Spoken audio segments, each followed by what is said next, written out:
It really is one of those stories that sounds like we're making it up to get past this question, but it really did happen in a moment when we met Bobby, Bobby Lopez, the night that Trey and I saw Avenue Q. And we were in town meeting about Team America, our puppet movie in 2003 or 4.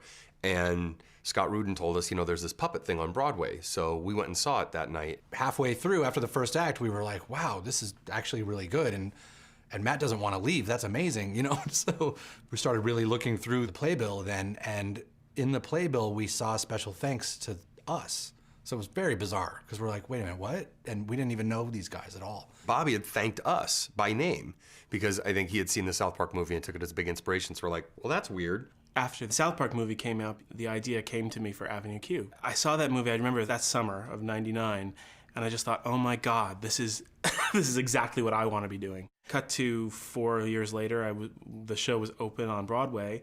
We had barely just opened, and I came in one night, and there were Matt and Trey sitting in the audience. They were that movie was so inspirational to me, and all of their work, all their comedy, and all of their songs had pointed the way for me in my work. By the time the second act was over, I was like, man, this is exactly the thing I've always kind of dreamed about doing. And this is exactly the kind of thing I've always aspired to do on Broadway. And then it happened that Bobby showed up that night, and they told him that we were down there, so he came down and introduced himself. It was crazy, because it was like him kind of being influenced by us, and then us being influenced back by him, and then we went out that night. I took them across the street to the bar, and we had a long conversation. I remember we just hung out. Bobby is about 5 years younger than Trey and I, so he was looking to us as like elder statesmen or something. I don't know, like, hey, okay, you guys, you've been in the business a long time. What should I do next with my career? And so the pat answer to that is, well, what do you want to do?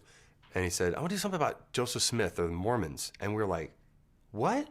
Wait a second, no one likes that shit except for us. When I said Joseph Smith, they were like, we've wanted to do that too. They had done a musical called Alfred Packer, which was also called Cannibal, the musical, right after or during their college, for their college project, I guess. And they thought they would follow it up with the Joseph Smith musical, but they just never did.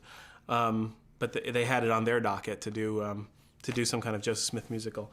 And basically I said, you know, if you guys want to do that, that's fine. I'll let you have it, because I'd love to see what you do more than what I would do. And they said, no, let's do it together. That coincidence of Mormons and a musical, like not just being into Mormons, but specifically thinking about a musical about Joseph Smith or about Mormons, it was in that moment that we almost had to follow up and at least see if there was more there.